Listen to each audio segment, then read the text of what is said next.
دوسرے سپارے کا چوتھا رکوع، اس کی پہلی آیت مبارکہ، اس کا ترجمہ گزشتہ درس میں کیا تھا۔ اس میں اللہ تبارک و تعالیٰ کی وحدانیت، اللہ تبارک و تعالیٰ کی توحید اور اس کے دلائل کو بیان کیا گیا کہ اللہ تبارک و تعالیٰ کی توحید، وحدانیت، اس کی قدرت، اس کے دلائل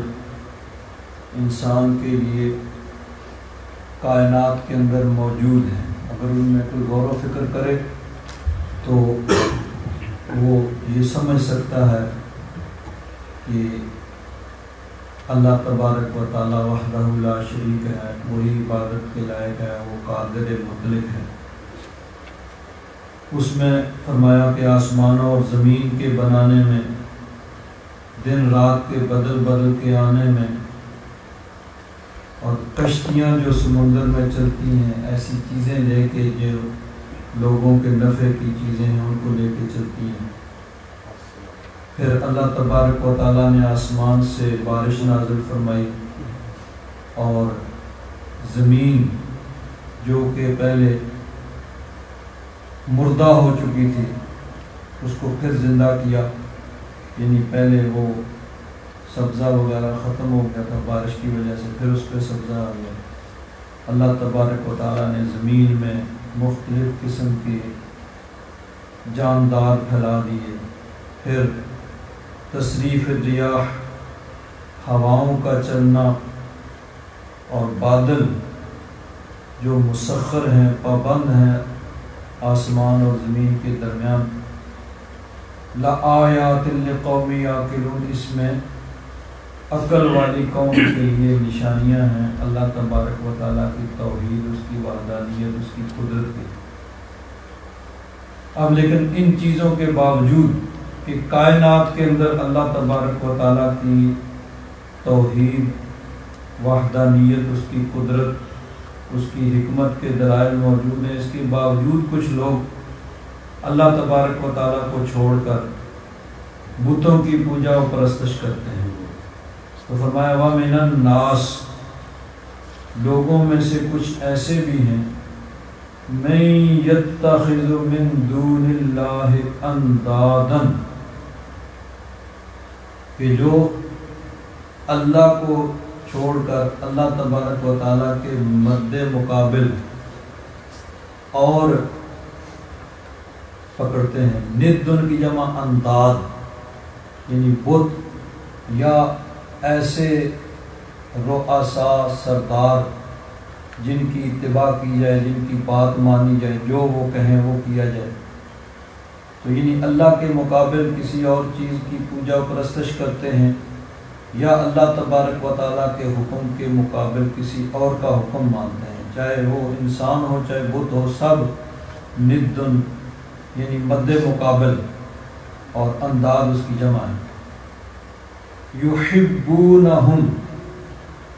وہ ان سے محبت کرتے ہیں، کا حب اللہ، جیسے اللہ سے محبت کرنی چاہیے وہ اپنے انداز، اپنے رئیسوں، سرداروں، بتوں سے محبت کرتے ہیں۔ والذین آمنوا اشد حبا للہ، اور ایمان والے وہ سب سے زیادہ اللہ تبارک و تعالیٰ سے محبت کرنے والے ہیں۔ حضرت پیر کرم شاہ صاحب رحمۃ اللہ تعالیٰ علیہ اس آیت کی تفسیر میں فرماتے ہیں، پہلے فرمایا اس کے بعد ان نادانوں کا ذکر ہے جو عقل سے کام نہیں لیتے اور ان واضح دلائل پر غور نہیں کرتے اور اپنے رب کو چھوڑ کر اپنے بتوں یا جھوٹے سرداروں کی محبت کا دم بھرتے ہیں۔ آگے یہ جو فرمایا کہ والذین آمنوا اشد حبا للہ، کفار وہ تو اپنے انداز یعنی اپنے بتوں یا اپنے رئیسوں سے محبت کرتے ہیں جیسے اللہ سے محبت کرنی چاہیے، لیکن فرمایا ایمان والے اشد حبا للہ، وہ سب سے زیادہ اللہ تبارک و تعالیٰ سے محبت کرنے والے ہیں۔ تو فرماتے ہیں یہ الفاظ غور طلب ہیں،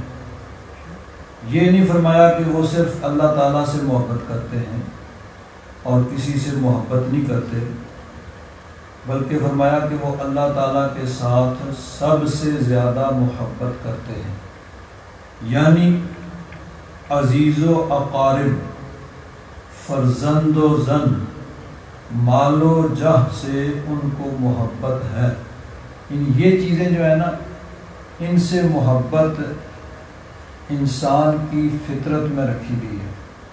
انسان کو اپنے مرتبے، اپنے سٹیٹس، اپنی پوسٹ، اس سے محبت ہوتی ہے، اپنے مال سے محبت ہوتی ہے، بیوی بچوں سے محبت ہوتی ہے، ماں باپ، عزیزوں، رشتہ داروں، دوستوں۔ تو یہ چیزیں جو ہیں ان کی محبت انسان کی فطرت میں رکھی گئی ہے۔ تو یہ نہیں فرمایا کہ وہ ان سے محبت نہیں کرتے، بلکہ سب سے زیادہ اللہ سے محبت کرتے ہیں۔ چنانچہ دیکھیے بڑی مشہور قرآن پاک کی آیت ہے سورہ التوبہ کے اندر، اللہ تبارک و تعالیٰ نے ارشاد فرمایا، قل، محبوب فرما دو، ان کان آباؤکم، اگر ہوں تمہارے آبا، ماں باپ، نانی نانا، دادی دادا، آبا میں سب آ جاتے ہیں، وَأَبْنَاؤُكُمْ، اور تمہارے ابناء، اس میں اولاد اور اولاد کی اولاد آ جاتی ہیں، یعنی بیٹے بیٹیاں، پوتے پوتیاں، نواسے نواسیاں، سب اس میں آ جاتے ہیں، یعنی تمہارے اصول یا فروع، ماں باپ یا اولاد، وَإِخْوَانُكُمْ، تمہارے بہن بھائی، وَأَزْوَاجُكُمْ، تمہارے جوڑے، یعنی میاں بیوی، عورت کے لیے اس کا خاوند اور مرد کے لیے اس کی بیوی، چار یعنی رشتے بیان ہوئے، ماں باپ، اولاد، بہن بھائی، میاں بیوی، وَعَشِيرَتُكُمْ، پانچواں تمہارا خیش قبیلہ، تمہاری فیملی، وَأَمْوَالٌ اقْتَرَفْتُمُوهَا، اور وہ مال جن کو تم نے کمایا ہے، کما کے جن کو جمع کیا ہوا ہے، وَتِجَارَةٌ، اور تمہارا بزنس، تمہاری تجارت، تَخْشَوْنَ كَسَادَهَا، جس میں نقصان کا تمہیں خطرہ لگا رہتا ہے کہ کہیں اس میں نقصان نہ ہو جائے، یعنی تجارت میں انسان نفع کی کوشش کرتا ہے اور ساتھ ساتھ نقصان کا خدشہ بھی رہتا ہے، وَمَسَاكِنُ تَرْضَوْنَهَا، اور تمہارے پسندیدہ مکانات، یعنی رہنے کے لیے تم نے جو رہائشیں مکانات بنائے ہوئے۔ 8 چیزوں کا ذکر فرمایا، 5 رشتے ہیں، ماں باپ، اولاد، بہن بھائی، میاں بیوی، رشتہ دار، اور 3 چیزیں یعنی جو انسان کی ضرورت ہیں، مال جو جمع کیا ہوا ہے، تجارت جس میں نقصان کا خدشہ ہے، اور پسندیدہ مکانات۔ 8 چیزوں کا ذکر فرمایا کہ جس کی محبت انسان کی فطرت میں ہے، ہر انسان فطری طور پر ان سے محبت کرتا ہے۔ تو ان 8 چیزوں کو ذکر کرنے کے بعد فرمایا، احب الیکم من اللہ ورسولہ، اگر یہ 8 چیزیں یا ان میں سے کوئی ایک تمہیں اللہ اور رسول سے زیادہ پیارے ہیں، وجہاد فی سبیلہ، اللہ کی راہ میں جہاد، اللہ کی راہ میں کوشش کرنے سے زیادہ پیاری ہیں، یہ 8 چیزیں جن کی محبت انسان کو فطری طور پر ہوتی ہے، ہر انسان ان سے محبت کرتا ہے، اور ان سے محبت یعنی یہ نہیں کہ انسان بناوٹ یا تصنع اس میں کرتا ہے، یعنی فطرت میں رکھی گئی ہے، انسان ایٹومیٹکلی ان چیزوں سے محبت کرتا ہے۔ تو فرمایا کہ ان چیزوں کی محبت فطری ہے، اس سے منع نہیں فرمایا جا رہا، لیکن کمپیریزن، مقابلہ کیا جاتا ہے کہ اگر ان چیزوں کی محبت اللہ رسول کی محبت اور اللہ کی راہ میں جہاد سے زیادہ ہے، فتربصوا، پھر تم انتظار کرو، حتی یاتی اللہ بامرہ،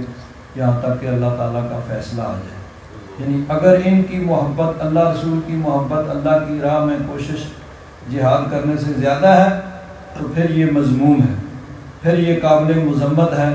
اور پھر اللہ تبارک و تعالیٰ کی گرفت اور اس کے عذاب کا خطرہ ہے۔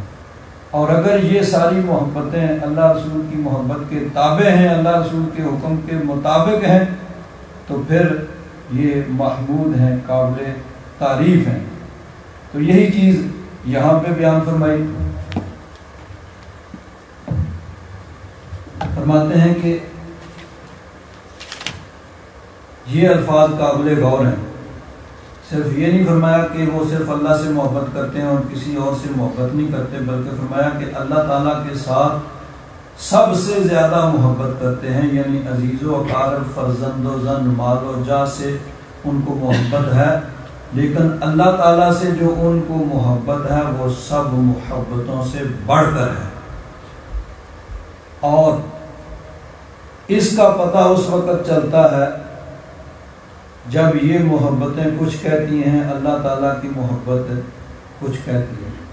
یعنی پتہ اس وقت چلتا ہے کہ اللہ سے زیادہ محبت ہے، یا یہ دنیاوی چیزیں جن کا ذکر ہوا، رشتے اور مال و دولت اور جاہ و منصب، یہ چیزیں ان سے محبت زیادہ ہے۔ جب یہ مد مقابل آتی ہیں اس وقت اللہ تبارک و تعالیٰ فرماتا ہے کہ ٹھیک ہے بھئی مال کماؤ، لیکن اس کے لیے جائز اور ناجائز کو دیکھو، حلال اور حرام کو دیکھو۔ لیکن مال کی محبت میں انسان جب حلال حرام جائز ناجائز کی حدود کو پار کر گیا تو اب اللہ سے زیادہ مال کی محبت ہوگی کہ مال میں نے حاصل کرنا ہے، چاہے جیسے بھی انگریزی میں کہتے ہیں بائی ہک اور بائی کرک، جس طرح بھی ہو، جائز ہو ناجائز ہو، حلال ہو حرام ہو، مال میں نے حاصل کرنا ہے۔ اسی طرح منصب، انسان کا کوئی منصب ہے، اس کے پاس کوئی پوسٹ ہے، اسے کوئی عہدہ ملا ہوا ہے، اس سے بھی انسان کو محبت ہوتی ہے۔ لیکن انسان کہے کہ جی میں نے یہ منصب حاصل کرنا ہے، چاہے اس کے لیے رشوت دینی پڑے، اس کے لیے مجھے کچھ بھی کرنا پڑے، کسی کا حق مارنا پڑے، کسی کا خون کرنا پڑے، وہ میں نے حاصل کرنا۔ تو اسی طرح انسان کو اپنے اہل و عیال، بیوی بچوں، ماں باپ، بہن بھائی، ان سے محبت ہوتی ہے۔ لیکن ایک طرف اللہ تبارک و تعالیٰ کا حکم ہے اور ایک طرف اعزاء و اقارب آ جائیں، بیوی کہے بھئی مجھے تو ایسی کار چاہیے، مجھے ایسی کوٹھی چاہیے،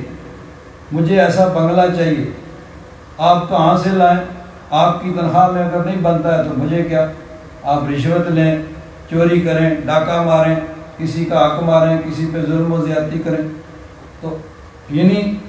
مجھے یہ چاہیے، مجھے وہ چاہیے۔ اگر آپ کے کاروبار سے نہیں ہو سکتا تو آپ اس کو چھوڑ دیں، کوئی اور کاروبار شروع کریں،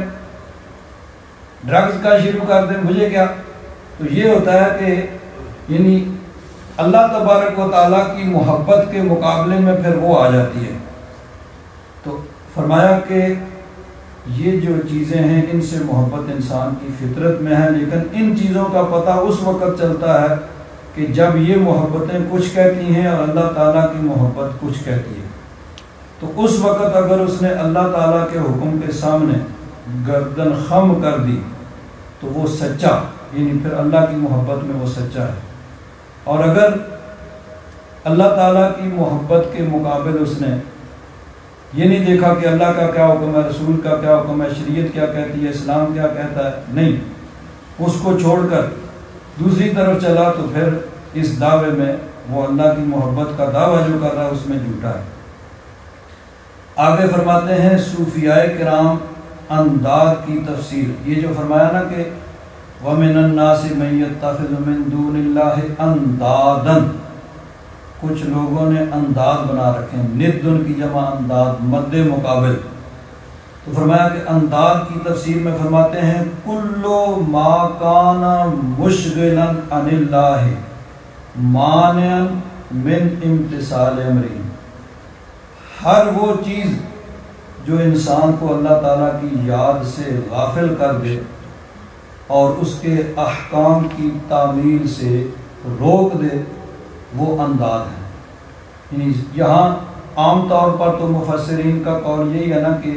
انہوں نے بت بنا رکھے ہیں۔ دو قول ہیں کہ یا تو بت کہ وہ بتوں سے زیادہ محبت کرتے ہیں، یعنی بتوں سے اس طرح محبت کرتے ہیں جس طرح اللہ تعالیٰ سے محبت کرنی چاہیے، یا انداز سے مراد رئیس امراء جن کے لوگ پیچھے چلتے ہیں، جن کی بات مانتے ہیں، تو یعنی ان کی اتباع اس طرح کرتے ہیں جس طرح اللہ تعالیٰ کا حکم اور اس کے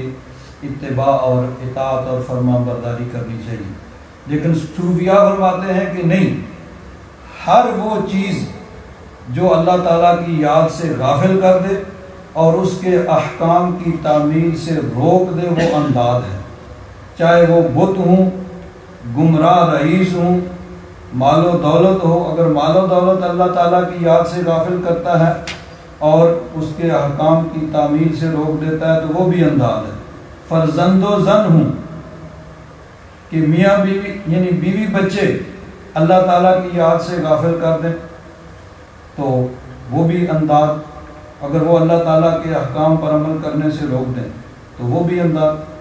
یا علم و فن، یعنی کوئی بھی چیز ہو جو انسان کو اللہ تبارک و تعالیٰ کی یاد سے غافل کر دے اور اس کے احکام کی تعمیل سے روک دے، وہ انداز ہے۔ جو اللہ تعالیٰ سے دور کرنے والی ہو وہ ند ہے اور پاش پاش کر دینے کے لائق ہے۔ آگے اب پھر یہ سوال پیدا ہوگا کہ ہم لوگ نبی کریم صلی اللہ علیہ وسلم سے محبت کا دعویٰ کرتے ہیں، حضور سے محبت اور عقیدت رکھتے ہیں، اولیاء کرام سے محبت کرتے ہیں، تو کیا یہ بھی اس میں آئے گی؟ تو فرماتے ہیں نہیں، نبی کریم صلی اللہ علیہ وسلم سے محبت اور اللہ کے نیک بندوں سے محبت وہ صرف اس لیے ہے کہ وہ اللہ کے محبوب ہیں، اور محبوب کا محبوب بھی محبوب ہوتا ہے، یعنی جس سے انسان پیار کرتا ہے اس کا جو پیارا ہوتا ہے اس سے بھی پیار کرتا ہے، تو وہ نبی کریم صلی اللہ علیہ وسلم اللہ کے محبوب ہیں اور اللہ کے نیک بندے وہ اس کے پیارے ہیں، اس وجہ سے ان سے محبت کرتے ہیں۔ تو جو اپنے دل میں اللہ تعالیٰ کے محبوب رسول اللہ صلی اللہ علیہ وسلم کی لیے محبت محسوس نہیں کرتا، وہ یہ سمجھ لے کہ اس کو اللہ سے بھی محبت نہیں ہے، کہ حضور کی محبت اللہ کی محبت کی وجہ سے ہے کہ اللہ کے محبوب ہیں اور اللہ تبارک و تعالیٰ نے ان کو پوری کائنات کی تعلیم کے لیے اور پوری کائنات کی ہدایت کے لیے اللہ تبارک و تعالیٰ نے مبعوث فرمایا۔ تو فرمایا وَمِنَ النَّاسِ، کچھ لوگ ایسے ہیں مَن يَتَّخِذُ مِن دُونِ اللَّهِ أَندَادًا، کہ جو اللہ تبارک و تعالیٰ کے مقابل کچھ چیزوں کو پکڑ لیتے ہیں، یعنی جنہوں نے اللہ تعالیٰ کے مقابل بت یا رئیس ان کو پکڑا ہوا ہے، يُحِبُّونَهُمْ كَحُبِّ اللَّهِ، ان سے ایسے محبت کرتے ہیں جیسے اللہ تعالیٰ سے محبت کی جانی چاہیے۔ وَالَّذِينَ آمَنُوا أَشَدُّ حُبًّا لِلَّهِ، اور جو ایمان والے ہیں وہ سب سے زیادہ اللہ سے محبت کرنے والے ہیں۔ وَلَوْ يَرَى الَّذِينَ ظَلَمُوا، اور اگر دیکھ لیں ظالم، اِذْ يَرَوْنَ الْعَذَابَ، جب کہ دیکھیں گے عذاب، یعنی آج اگر اس چیز کا مشاہدہ کر لیں جو بروز قیامت جو عذاب اس کا جس کا مشاہدہ کریں گے، اگر آج اس کو دیکھ لیں ان القوۃ للہ جمیعا، تو پھر مان لیں کہ سب قوت اللہ تبارک و تعالیٰ کے لیے ہے، وَأَنَّ اللَّهَ شَدِيدُ الْعَذَابِ، اور اللہ تبارک و تعالیٰ سخت عذاب دینے والا ہے۔ یعنی جو کچھ بروز قیامت ان کے سامنے آئے گا، اگر آج اس کو دیکھ لیں یا اس پہ یقین کر لیں تو پھر کفر کو چھوڑ دیں اور ہر غلط کام کو چھوڑ دیں۔ لیکن آج یعنی وہ سامنے نہیں ہے، آج اس کو سمجھایا جا رہا ہے، بتایا جا رہا ہے، لیکن اس پہ یقین نہیں کیا جا رہا، اس وجہ سے جو کچھ غلط کام ہو رہے ہیں، اس وجہ سے کہ اس کو دیکھ نہیں رہے۔ جو بروز قیامت مشاہدہ کریں گے اگر آج دیکھ لیں تو پھر سارے غلط کام ختم ہو جائیں۔ استبرأ الذین اتبعوا، جب کہ برات کا اظہار کریں گے، اپنے آپ کو بری ذمہ قرار دیں گے، کون؟ الذین اتبعوا، اتباع سے یعنی اتبعوا مجہول کا صیغہ ہے، جن کی اتباع کی گئی، جن کو فالو کیا گیا، جن کے پیچھے لگے، یعنی رئیس یا سردار، گمراہ کنندہ، گمراہ کرنے والے، جن کے پیچھے لگ کے دوسرے لوگ گمراہ ہوئے، جن کی بات مان کے دوسرے لوگ گمراہ ہوئے، تو وہ رئیس، وہ سردار، وہ گمراہ کرنے والے اپنے آپ کو بری ذمہ قرار دیں گے، من الذین اتبعوا، ان سے جنہوں نے ان کی اتباع کی تھی، یعنی اس وقت وہ لوگ جن کی اتباع کی گئی، سردار ہوں، رئیس ہوں، وہ کسی بھی اعتبار سے ایسے لوگ ہوں جن کی اتباع کی جاتی ہے، جن کو فالو کیا جاتا ہے، جن کے پیچھے چلا جاتا ہے اور جن کی بات مانی جاتی ہے۔ تو کچھ لوگ ہوتے ہیں جو فالو کرتے ہیں، جو پیچھے چلتے ہیں، اور کچھ لوگ وہ ہوتے ہیں جن کو فالو کیا جاتا ہے، جن کے پیچھے چلا جاتا ہے، جن کی بات مانی جاتی ہے۔ تو جن کی بات مانی جاتی ہے وہ ہیں الذین اتبعوا، جن کی اتباع کی گئی، جن کو فالو کیا گیا، اور الذین اتبعوا، جنہوں نے ان کو فالو کیا۔ اب آمنے سامنے ہوں گے، اور اس وقت چنانچہ قرآن پاک میں اس کو کئی مقامات پہ بڑی تفصیل سے بیان کیا گیا۔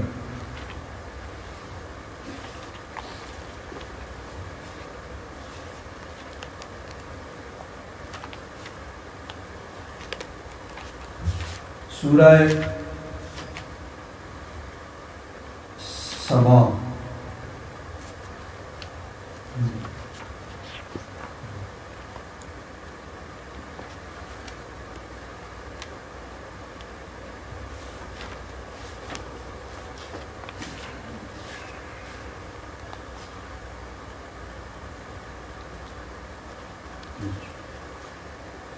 وقال الذین کفروا، یہاں سورہ سبا آیت نمبر ہے 31 یہاں سے یہ رکوع شروع ہوتا ہے جس میں ان کا آپس میں مکالمہ ہوگا۔ پہلے تو فرمایا کہ دنیا میں کیا کہتے ہیں کافر، لن نؤمن بہذا القرآن، ہم اس قرآن پر ہرگز ایمان نہیں لائیں گے، ولا بالذی بین یدینا، جو اس سے پہلے نازل ہوا۔ یہ تو دنیا میں ان کی کیفیت ہے۔ آگے فرمایا کہ بروز قیامت کیا کیفیت ہوگی، کیا حالت ہوگی، وَلَوْ تَرَىٰ، اور اگر تم دیکھو، اِذِ الظَّالِمُونَ مَوْقُوفُونَ عِنْدَ رَبِّهِمْ، جب یہ ظالم رب کی بارگاہ میں روکے جائیں گے، کھڑے کیے جائیں گے، ان کی حاضری ہوگی رب کی بارگاہ میں۔ يَرْجِعُ بَعْضُهُمْ إِلَىٰ بَعْضٍ الْقَوْلِ، پھر وہ ایک دوسرے کی طرف بات لوٹائیں گے، ایک دوسرے پہ الزام تراشی ہوگی۔ یقول الذین استضعفوا، کہیں گے وہ لوگ جو کمزور سمجھے جاتے تھے، یہاں سے مراد وہ فالو کرنے والے، کسی دوسرے کی بات ماننے والے، کسی کے پیچھے لگ کے اس کی بات مان کے گمراہ ہونے والے، وہ کہیں گے للذین استکبروا، ان سے جو اونچا کھینچتے تھے، جو تکبر کرتے تھے، یعنی جو لیڈر تھے، جو رہنما تھے، جو گمراہ کنندہ تھے، گمراہ کرنے والے تھے، آپس میں وہ آمنے سامنے ہوں گے۔ تو فالو کرنے والے اپنے گمراہ کرنے والے اپنے سرداروں سے کہیں گے لولا انتم لکنا مؤمنین، اگر تم نہ ہوتے تو ہم مومن ہوتے، تم نے ہمارا بیڑا گرک کیا، تم نے ہمیں گمراہ کیا، تم نے ہمیں گمراہی کی طرف رغبت دی اور تم نے ہمیں گمراہ کیا۔ اب آگے سے وہ جواب دیں گے قال الذین استکبروا،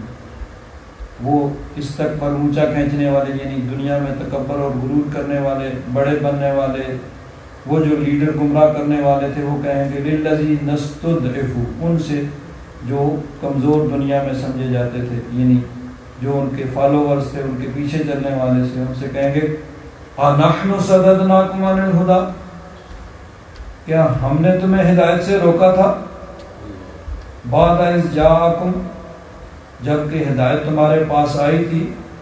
بل کنتم مجرمین، بلکہ تم خود ہی مجرم تھے، اپنی مرضی سے تم گمراہ ہوئے، ہم نے تمہیں کیسے گمراہ کر دیا بھائی؟ وقال الذین استضعفوا للذین استکبروا، اب وہ کمزور ان بڑوں سے کہیں گے، بل مکر اللیل والنہار اذ تأمروننا ان نکفر باللہ، دن رات تم مکر، یعنی دن رات تم یہی کہتے رہتے تھے، تم ہمیں حکم دیتے کہ ہم اللہ کا انکار کریں، اذ تأمروننا ان نکفر باللہ ونجعل لہ اندادا، اور اس کے مقابل بنا رہے، وہی انداز ند ان کی جمع، کہ وہ وقت وہ تھا کہ جب تم دن رات ہمیں یہی ترغیب دیتے رہتے تھے، کفر کے طرف بلاتے تھے، اور یعنی یہ کہتے تھے کہ اللہ تبارک و تعالیٰ کے مقابل اور پوجا و پرستش اور اتباع کرنے کے لیے کچھ اور چیزوں، کچھ اور لوگوں کی اتباع کریں۔ وَأَسَرُّ النَّدَامَةَ لَمَّا رَأَوُا الْعَذَابَ، جب عذاب کو دیکھیں گے تو پھر اپنی ندامت کو چھپانے کی کوشش کریں گے، یعنی انجام تو دونوں کا ایک ہے، لیکن اب ایک دوسرے پہ الزام ہوگا، تم نے ہمیں گمراہ کیا، وہ کہیں گے تم نے گمراہ کیا، تم خود گمراہ ہوئے، ہمیں کیا اختیار تھا، ہم کیسے تمہیں گمراہ کر سکتے تھے۔ اسی طرح یہ چیز سورہ الصافات میں بیان ہوئی۔ اللہ تبارک و تعالیٰ نے ارشاد فرمایا بروز قیامت حکم ہوگا، احشر الذین ظلموا وازواجہم، ظالموں کو اور ان کے مثل دوسرے جو ہیں، یہاں ازواج سے مراد ان کے ساتھ اور ان کی طرح کے لوگ، وما کانوا یعبدون من دون اللہ، اور ان کے ساتھ ساتھ وہ بھی جن کی وہ پوجا و پرستش کرتے تھے اللہ تعالیٰ کو چھوڑ کر، فاہدوہم الی صراط الجحیم، انہیں رستہ دکھاؤ، ذرا رہنمائی کرو ان کی جہنم کی طرف ان کو لے جاؤ۔ پھر حکم ہوگا واقفوہم، روکو ان کو، ٹھہراؤ، انہم مسئولون،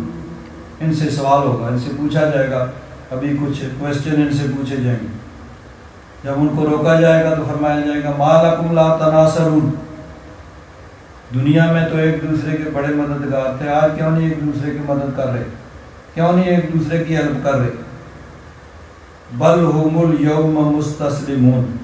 اس دن سارے پھر سر جھکا دیں گے، کوئی جواب نہیں ہوگا۔ وَأَقْبَلَ بَعْضُهُمْ عَلَى بَعْضٍ يَتَسَاءَلُونَ،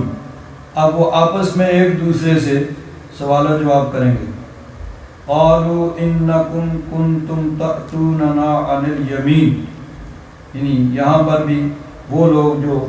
فالو کرنے والے تھے وہ اپنے سرداروں سے کہیں کہ تم دنیا میں تو قسمیں کھاتے تھے بھئی ہم جو جس طرف تمہیں بلا رہے ہیں یہی سچ ہے، یہی درست ہے، ہمیں گمراہ کیا۔ قالوا بل لم تکونوا مؤمنین، وہ آگے سے جواب دیں کہ تم خود ہی مومن نہیں تھے، تم خود گمراہ ہوئے۔ وما کان لنا علیکم من سلطان، ہمارا تم پر کوئی اختیار نہیں تھا، بل کنتم قوما طاغین، تم تو خود ہی گمراہ لوگ، سرکش لوگ تھے۔ فحق علینا قول ربنا انا لذائقون، پس اللہ تبارک و تعالیٰ کی بات ہم پہ ثابت سچ ہو گئی اور ہم نے اب عذاب کا مزہ چکھنا ہے۔ فاغویناکم انا کنا غاوین، نبی زبان میں یہ بھی کہہ دیں گے کہ ہم نے تمہیں گمراہ کیا، ہم خود بھی گمراہ تھے، تمہیں بھی ہم نے گمراہ کیا۔ فإنہم یومئذ فی العذاب مشترکون، لیکن اس وجہ سے کوئی عذاب سے ان کو چھٹکارا نہیں مل جائے گا۔ اللہ تبارک و تعالیٰ فرماتا ہے سارے کے سارے پھر وہ عذاب میں شریک ہوں گے۔ انا کذالک نفعل بالمجرمین، مجرموں سے ہم ایسا ہی سلوک کرتے ہیں۔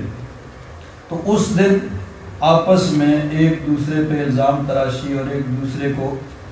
مورد الزام ٹھہرانا کہ تم نے گمراہ کیا، وہ کہیں گے کہ تم خود گمراہ ہوئے، یہ ساری چیزیں بیکار ہوں گی، اس کا کوئی فائدہ نہیں ہوگا۔ تو فرمایا استبرأ الذین اتبعوا من الذین اتبعوا، جب بیزاری کا اظہار کریں گے وہ لوگ جن کی اتباع کی گئی ان سے جنہوں نے ان کی اتباع کی۔ ورأہ العذاب، اور عذاب کو دیکھیں گے۔ وتقطعت بہم الاسباب، سارے اسباب منقطع ہو جائیں گے، یعنی اس وقت کوئی بخشش کا ذریعہ ان کے لیے نہیں ہوگا۔ وقال الذین اتبعوا، وہ کہیں گے جو جنہوں نے اتباع کی تھی، جو پیچھے چلے تھے، لو ان لنا کرۃ، اگر ہمیں ایک موقع اور مل جاتا، یعنی ایک دفعہ پھر دنیا میں بھیجا جاتا، فَنَتَبَرَّأَ مِنْهُمْ كَمَا تَبَرَّؤُوا مِنَّا، تو پھر ہم ان سے لا تعلق ہو جاتے، بیزاری کا اظہار کرتے، کما تبرؤوا منا، جیسے اب وہ ہم سے لا تعلق ہو رہے ہیں۔ یعنی اس وقت سردار جو ہیں جن کی اتباع کی گئی تھی، وہ اپنے فالوورز، اپنے پیچھے چلنے والوں سے لا تعلقی کا اظہار کرنے کہ بھئی ہمارا کوئی تعلق نہیں ہے، تم خود ہی گمراہ ہوئے۔ تو وہ کہیں گے لو ان لنا کرۃ، اگر ہمیں ایک موقع اور ملتا، اگر ایک چانس اور مل جاتا، ایک دفعہ پھر ہمیں دنیا میں بھیجا جاتا، فَنَتَبَرَّأَ مِنْهُمْ، تو پھر ہم ان سے برات کا اظہار کرتے، ان سے لا تعلقی کا اظہار کرتے، کما تبرؤوا منا، جیسا کہ یہ آج ہم سے بیزار ہیں۔ چنانچہ قرآن پاک میں دیکھیے اور مقامات پہ بھی اسی مضمون کو بیان کیا گیا۔ سورہ الانعام میں اللہ تبارک و تعالیٰ نے ارشاد فرمایا، وَلَوْ تَرَىٰ إِذْ وُقِفُوا عَلَى النَّارِ، کاش کہ تم اس وقت کو دیکھو جب انہیں آگ پہ یعنی جہنم کے کنارے کھڑا کیا جائے گا، فَقَالُوا، تو کہیں گے یا لیتنا نرد، کاش ہمیں لوٹایا جاتا، یعنی پھر دنیا میں بھیجا جاتا، ایک موقع اور مل جاتا، یا لیتنا نرد ولا نکذب بآیات ربنا، پھر ہم اپنے رب کی آیات کو نہ جھٹلاتے، وَنَكُونَ مِنَ الْمُؤْمِنِينَ، اور مومن ہو جاتے ہیں، بڑے پکے سچے مومن ہوتے اور بڑے صحیح رستے پہ چلنے والے، کوئی غلط کام نہیں، کوئی نافرمانی نہیں، کچھ نہ کرتے۔ یعنی ایک موقع اور ملتا تو پھر ہم بڑے پکے سچے مومن ہوتے، رب کی آیات کو نہ جھٹلاتے۔ بل بدا لہم ما کانوا یخفون من قبل، اللہ تبارک و تعالیٰ فرماتا ہے بلکہ ان کے لیے ظاہر ہو گئی وہ چیز جس کو وہ پہلے چھپاتے تھے۔ وَلَوْ رُدُّوا، اب وہاں کوئی چانس نہیں ہے دوبارہ، اللہ تبارک و تعالیٰ نے ایک ہی مرتبہ دنیا میں بھیجا ہے، دوبارہ نہیں، پھر انسان خواہش کرے گا لیکن پھر یہ موقع نہیں ملے گا، لیکن اللہ تبارک و تعالیٰ ارشاد فرماتا ہے وَلَوْ رُدُّوا، اگر ان کو لوٹا بھی دیا جاتا، لَعَادُوا مَا نُهُوا عَنْهُ، پھر بھی وہی کچھ کرتے جس سے روکا گیا، یعنی جو پہلے کیا ہے وہی کچھ کرتے۔ وَإِنَّهُمْ لَكَاذِبُونَ، اور بے شک وہ جھوٹے ہیں۔ وَقَالُوا، دنیا میں کیا کہتے تھے، إِنْ هِيَ إِلَّا حَيَاتُنَا الدُّنْيَا، بس یہی دنیا کی زندگی ہے، وَمَا نَحْنُ بِمَبْعُوثِينَ، ہم نے دوبارہ زندہ نہیں کیا جانا۔ یعنی دنیا میں یہ کہتے تھے کہ یہ دنیا کی زندگی ہے، اس کو تم بنا لو، سنوار لو، اور اس کو مزین کر لو، اس کو پر آسائش بنا لو، اس کو مزین کرنے کے لیے، پر آسائش بنانے کے لیے تمہیں جو کچھ کرنا پڑے وہ کرو، جو کچھ ہو سکتا ہے وہ کرو، چاہے اس کے لیے تمہیں اللہ تعالیٰ کی نافرمانی کرنی پڑے، کسی کا حق مارنا پڑے، کسی پہ ظلم کرنا پڑے، بس یہ دنیا کی زندگی ہے۔ یعنی موت کا تو کوئی انکار نہیں کرتا نا، ہر آدمی یہ تو مانتا ہے کہ موت آئے گی اور موت کسی بھی وقت آ سکتی ہے، لیکن یہ اگلی جو بات ہے کہ مرنے کے بعد دوبارہ زندہ ہونا اور رب کی بارگاہ میں پیش ہو کے اپنے اعمال کی جواب دہی اور پھر اس کے مطابق جنت اور دوزخ کے فیصلے، یہ صرف یعنی مذہب اسلام یہ کہتا ہے کہ یہ دنیا سب کچھ نہیں ہے، یہ دنیا دارالامتحان ہے، یہاں تم امتحان دے رہے ہو اور اس کا رزلٹ بروز قیامت نکلے گا، اس وقت فیصلے ہوں گے۔ تو یہ ایک چیز ہے جو انسان کو برائی سے روکتی ہے، یہ ایک تصور کہ ٹھیک ہے بھائی دنیا کے قانون سے تو ہم بچ جائیں گے، ہمارے پاس 100 ایسے راستے ہیں جن کے ذریعے سے ہم دنیا کے قانون سے بچ جائیں گے، یا دنیا کا قانون ہمیں کسی غلط بات سے منع نہیں کرتا، لیکن یہ چند روزہ زندگی ہے، اصل فیصلے بروز قیامت ہوں گے جب رب کی بارگاہ میں حاضری ہوگی، اور وہاں پہ پھر نہ تو کوئی ایسی صورت ہوگی کہ کچھ دے دلا کے جان چھوٹ جائے، اور نہ پھر مجرموں کے لیے کوئی شفاعت کرنے والا کوئی ایسا ہوگا کہ جو شفاعت کر لے۔ دنیا میں ہوتا ہے نا کہ ایک آدمی پکڑا جاتا ہے، ہمارے یہاں جیسے ہوتا ہے، تو وہ تھانے میں بعد میں پہنچتا ہے، چھڑانے والے پہلے پہنچ جاتے ہیں، بھئی یہ ہمارا آدمی ہے، اس کو چھوڑ دو، ابھی سے چھوڑ دو۔ تو وہاں ایسی صورت نہیں ہوگی، تو وہاں پہ حق اور سچ کے ساتھ فیصلے ہوں گے۔ تو یہ ایک ایسا تصور ہے جو انسان کو برائی سے روکتا ہے۔ بھئی دنیا میں قانون منع نہیں کرتا، اس لیے تم کوئی غلط کام اس وجہ سے نہ کرو کہ دنیا کا قانون نہیں منع کر رہا، یا دنیا کے قانون سے بچنے کے 100 راستے ہیں، بچ جائیں گے اس لیے نہیں، اللہ کی بارگاہ میں پیش ہو کے اپنے اعمال کا جواب دینا ہے۔ تو وہ جو ہے یہ اصل تصور ہے انسان کو برائی سے روکنے والا۔ تو فرمایا کہ وقالو، دنیا میں کیا کہتے تھے، ان ہی الا حیاتنا الدنیا، یہی دنیا ہی سب کچھ ہے، وما نحن بمبعوثین، اور ہم نے دوبارہ زندہ نہیں کیا جانا۔ وَلَوْ تَرَىٰ إِذْ وُقِفُوا عَلَىٰ رَبِّهِمْ، کاش کہ اس وقت کو دیکھو جب رب کی بارگاہ میں ان کو پیش کیا جائے گا۔ قَالَ أَلَيْسَ هَٰذَا بِالْحَقِّ، اللہ تعالیٰ فرمائے گا کیا یہ حق نہیں ہے جس کا دنیا میں تم انکار کرتے تھے کہ نہیں دنیا ہی سب کچھ ہے، دوبارہ زندہ نہیں کیا جانا، ہوئے کہ نہیں؟ قَالُوا بَلَىٰ، کہیں گے ہاں، اب یقین آ گیا کہ یہ درست ہے، سچ ہے۔ قَالَ، پھر اللہ تبارک و تعالیٰ کی طرف سے حکم ہوگا فَذُوقُوا الْعَذَابَ بِمَا كُنْتُمْ تَكْفُرُونَ، پس اب چکھو عذاب اس کا جو تم دنیا میں کفر کرتے تھے۔ تو اب 2 چیزیں ہیں یہاں پہ، ایک یہ کہ اس وقت یعنی ایک دوسرے پہ الزام تراشی ہوگی، گمراہ کرنے والے اور گمراہ ہونے والے، کچھ جن لوگوں کے پیچھے لگ کے گمراہ ہوئے تو وہ گمراہ کرنے والے اپنے آپ کو لا تعلق قرار دیں گے، بری الذمہ قرار دیں گے، اور اس وقت ایک دوسرے پہ الزام تراشی ہوگی۔ چنانچہ دیکھیے ایک اور جگہ بھی اللہ تبارک و تعالیٰ نے اسی چیز کو بیان فرمایا، سورہ الاعراف میں اللہ تبارک و تعالیٰ نے ارشاد فرمایا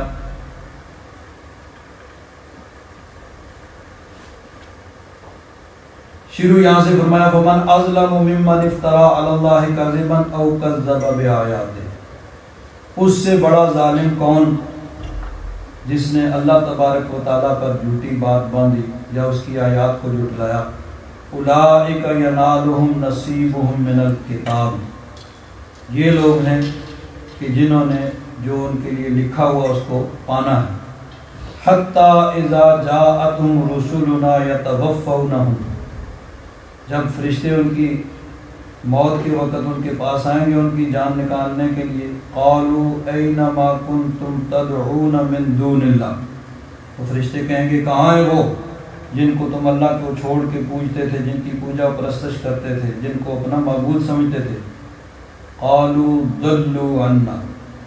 وہ کہیں گے وہ تو ہم سے اب چھوٹ گئے، ہم سے دور ہو گئے، ہم سے گم ہو گئے۔ وَشَهِدُوا عَلَىٰ أَنفُسِهِمْ أَنَّهُمْ كَانُوا كَافِرِينَ، یعنی موت کے وقت وہ پھر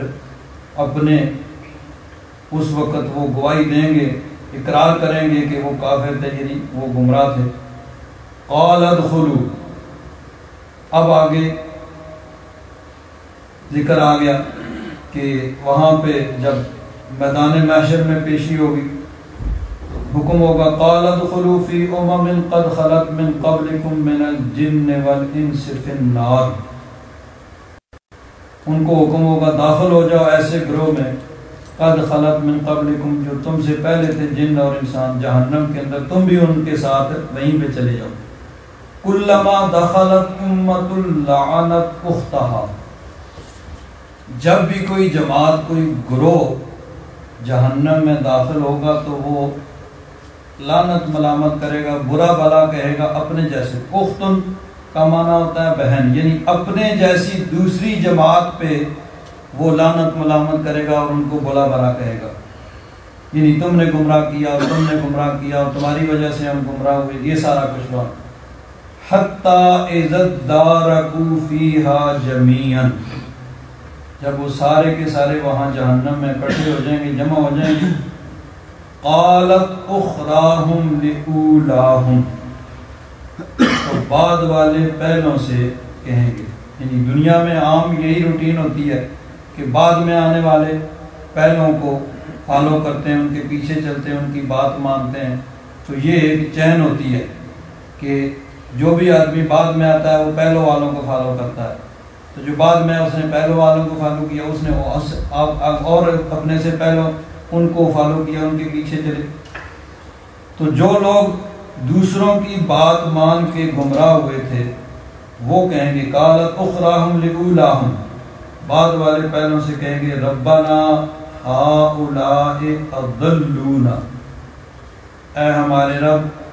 یہ لوگ ہیں جنہوں نے ہمیں گمراہ کیا تھا.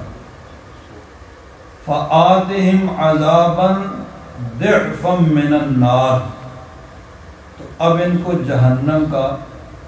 دگنا عذاب دے. یعنی ان کو ڈبل عذاب ہونا چاہیے کہ یہ خود بھی گمراہ تھے اور ہمیں بھی انہوں نے گمراہ کیا تھا. قال، اللہ تبارک و تعالیٰ کی طرف سے ارشاد ہوگا لِكُلٍّ ضِعْفٌ، سب کے لیے ڈبل ہے، یعنی ڈبل عذاب ہوگا. وَلَٰكِن لَّا تَعْلَمُونَ، لیکن تمہیں علم نہیں. یہ اگر گمراہ کرنے والے تھے تو گمراہ ہونے والے، تم اس کے پیچھے لگنے والے، اللہ کو چھوڑ کر ان کی بات ماننے والے. وَقَالَتْ أُولَاهُمْ، اب وہ پہلے والے بولیں گے لِأُخْرَاهُمْ، بعد والوں سے کہیں گے فَمَا كَانَ لَكُمْ عَلَيْنَا مِنْ فَضْلٍ، تمہیں ہم پہ کیا برتری حاصل ہے بھائی،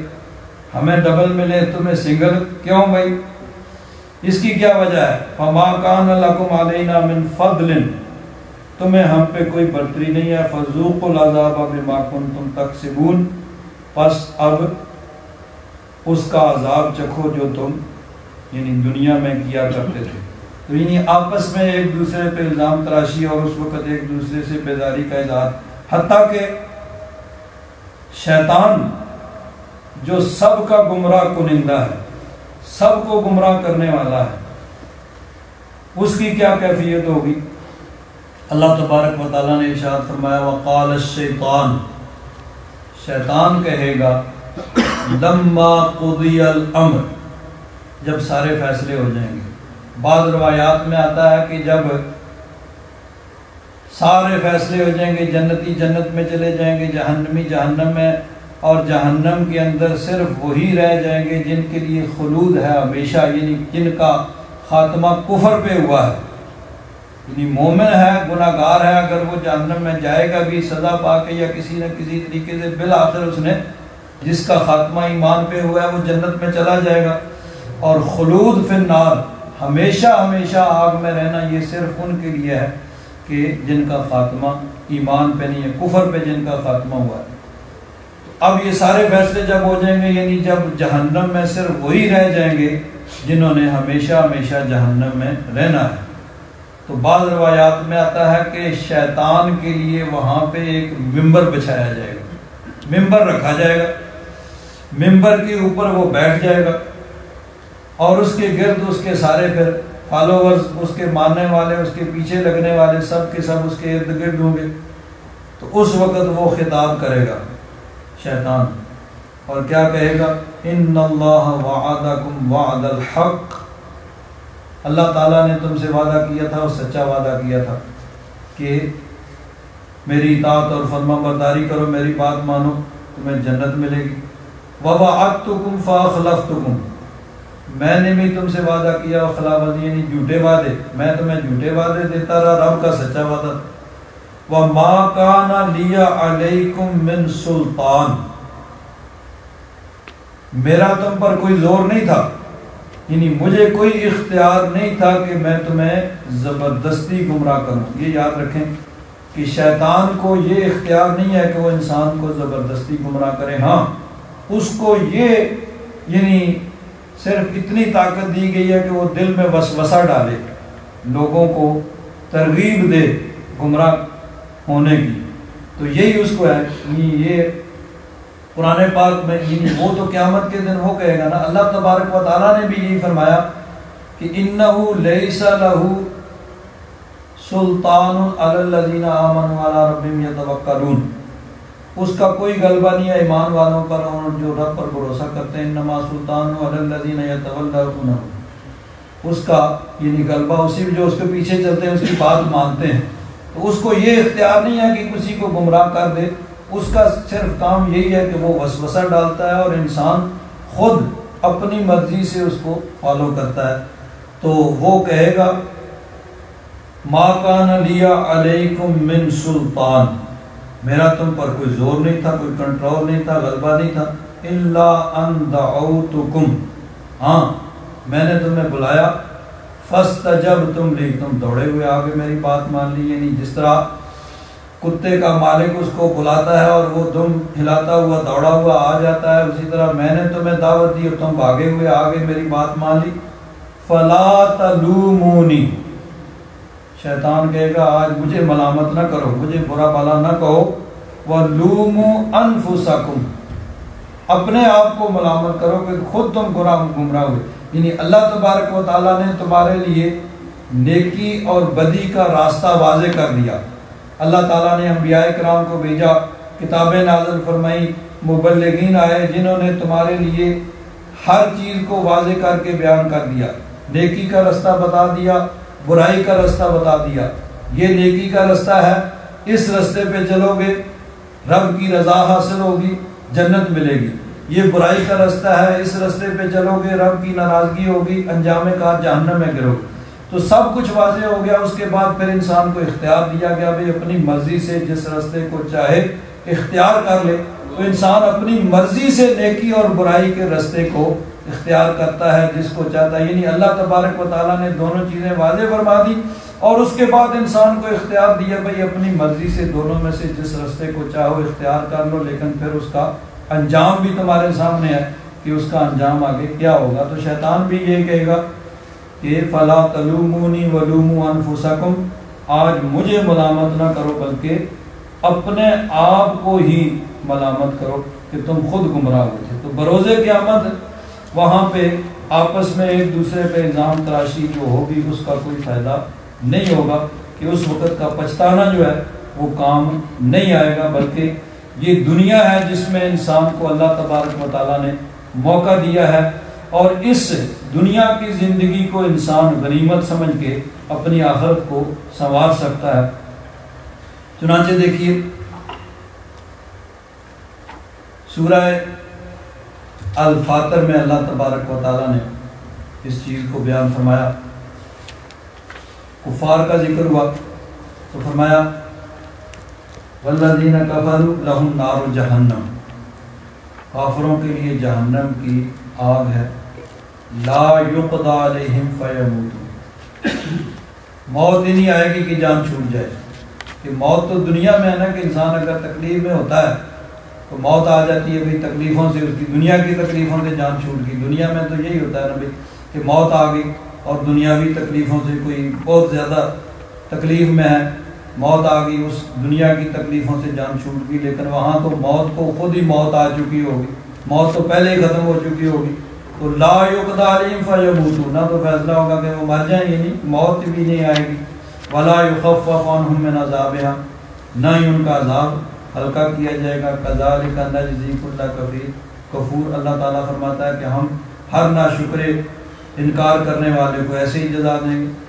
وَهُمْ يَسْتَرِخُونَ فِيهَا، وہاں چیخ چلا رہے ہوں گے جہنم میں اور کہیں گے ربنا اخرجنا، اے ہمارے رب ہمیں نکال یہاں سے، یعنی ایک موقع اور دے دے، نعمل صالحا، پھر ہم بڑے نیک ہوں گے، نیک اعمال کریں گے، غیر الذی کنا نعمل، وہ کام نہیں کریں گے جو دنیا میں کرتے رہے، بلکہ بڑے نیک متقی پرہیزگار سیدھے رستے پہ چلنے والے ہوں گے۔ تو اس وقت حکم ہوگا اللہ تبارک و تعالیٰ کی طرف سے اولم نعمرکم، ما یتذکر فیہ من تذکر، کیا میں نے تمہیں اتنی عمر نہیں دی تھی، اتنی مہلت نہیں دی تھی کہ جس میں اگر کوئی نصیحت حاصل کرنا چاہے تو وہ نصیحت حاصل کر لے؟ یعنی دنیا میں تمہیں ہر چیز میسر آئی، ہدایت کے سارے سامان میسر آئے، تو اگر ہدایت حاصل کرنا چاہتے تو کوئی رکاوٹ بھی نہیں تھی۔ اس وقت تمہارے پاس موقع تھا، اس وقت تم نے ہدایت کا راستہ اختیار نہیں کیا۔ وَجَاءَكُمُ النَّذِيرُ، اور تمہارے پاس ڈرانے والا آیا، فَذُوقُوا فَمَا لِلظَّالِمِينَ مِن نَصِيرٍ، پس اب چکھو، اب کوئی ظالموں کے لیے کوئی مددگار نہیں ہے۔ یہاں ایک بات قابل غور ہے، اللہ تبارک و تعالیٰ کی طرف سے حکم ہوگا کہ جب وہ کہیں گے کہ یا رب ذوالجلال ہمیں یہاں سے نکال، پھر ہم بڑے نیک ہوں گے، ایک دفعہ پھر بھی دنیا میں بڑے نیک متقی پرہیزگار ہوں گے، کوئی غلط کام نہیں کریں گے، اللہ تعالیٰ فرمائے گا اولم نعمرکم ما یتذکر فیہ من تذکر، کہ تمہیں اتنی عمر نہیں دی تھی، اتنی مہلت نہیں دی تھی، اتنا موقع ملا نہیں تھا کہ جو نصیحت حاصل کرنا چاہے وہ نصیحت حاصل کر لے۔ وَجَاءَكُمُ النَّذِيرُ، اور تمہارے پاس ڈرانے والا بھی آیا۔ اب نذیر، اس میں مفسرین کرام کے مختلف اقوال ہیں کہ اس سے مراد کیا ہے۔ یہ تو یہ ہے کہ اللہ تعالیٰ نے انبیاء کرام کو بھیجا، کتابوں کو نازل فرمایا، اور پھر انبیاء کرام کے آگے مبلغین آئے جنہوں نے انبیاء کرام کی تعلیمات کو عام کیا اور سب کے لیے یعنی سب تک پہنچائیں۔ تو ایک تو ظاہری معنی یہ ہے کہ اللہ تبارک و تعالیٰ کی طرف سے یعنی تبلیغ کرنے والے ہیں، اور اس میں ایک دو اور بھی اقوال ہیں۔ ایک اور یہ ہے کہ نذیر سے مراد یعنی انسان کا روزانہ یہ دیکھنا کہ آج فلاں کی موت واقع ہوگی، آج فلاں چلا گیا، آج فلاں صاحب جو ہیں وہ دنیا سے رخصت ہو گئے، تو انسان خود ان کا جنازہ پڑھ کے ان کو قبر کے اندر دفنا رہا ہے۔ تو یہ بھی انسان کی یعنی نصیحت اور ہدایت کا ایک سامان ہے کہ انسان دیکھ رہا ہے کہ آج فلاں گیا، آج فلاں گیا، آج فلاں صاحب چلے گئے، آج فلاں کا جنازہ ہے، آج فلاں کو دفنایا جائے گا۔ تو انسان اس میں بھی انسان کے لیے عبرت ہے کہ آج اگر فلاں گیا تو میں نے کون سے یہاں پہ یعنی گارنٹی ہے کہ کب تک رہنا، یا ہمیشہ تو کسی نے بھی نہیں رہنا، لیکن کیا پتہ کس وقت موت اپنے پنجے گاڑ دے۔ تو یہ بھی انسان کے لیے ایک نصیحت کا سبب ہے کہ دوسروں کا دنیا سے جانا اور انسان کا ان کے جنازے پڑھنا اور ان کے کفن دفن کا انتظام کرنا اور ان کو دفنانا، یہ بھی انسان کے لیے ایک نصیحت اور عبرت کا سامان ہے کہ یہ جا رہا ہے تو تو نے ہمیشہ نہیں آ رہنا، تو نے بھی جانا ہے۔ تو یہ بھی ایک قول ہے کہ یہاں مراد جنازوں کا اٹھنا، اعزاء اقارب، رشتہ داروں، دوست احباب کا دنیا سے جانا، یہ بھی انسان کے لیے ایک نصیحت کا سبب ہے۔ اور ایک اور قول مفسرین کرام نے فرمایا کہ یہاں نذیر سے مراد ہے انسان کی ڈھلتی ہوئی عمر۔ انسان دیکھ رہا ہے ایک وقت میں بچہ تھا، پھر جوانی آئی، اب بڑھاپے کی طرف جا رہا ہوں، تو یہ عمر کا ڈھلنا یہ بھی انسان کے لیے ایک نصیحت کا سبب ہے کہ اب میں لمحہ بہ لمحہ موت کے اور قبر کے قریب ہو رہا ہوں۔ تو یہ بھی انسان کے لیے نصیحت کا ایک سبب ہے۔ بزرگوں نے کہا کہ یہ جو بال سفید ہوتے ہیں یہ بھی انسان کے لیے ایک نصیحت کا سبب ہے کہ یہ انسان کو اس بات کا پیغام دے رہے ہیں کہ اب تم لمحہ بہ لمحہ موت کے اور قبر کے قریب ہو رہے ہو۔ حضرت عارف کھڑی سرکار میاں صاحب رحمۃ اللہ تعالیٰ علیہ نے یہی چیز فرمائی کہ کالے بال مسافر ہوئے، کالے بال مسافر ہوئے تے چٹیاں نے ڈیرے لائے، کالے بال مسافر ہوئے تے چٹیاں نے ڈیرے لائے، اکھاں کھول محمد بخشا اے موت سے نیڑے نے چھائے۔ یہ موت کا پیغام ہے، یہ بالوں کا سفید ہونا، یہ موت اپنا پیغام دے رہی ہے کہ میں آ رہی ہوں، لمحہ بہ لمحہ قریب ہو رہی ہوں۔ تو اب بھی تم اپنے آپ کو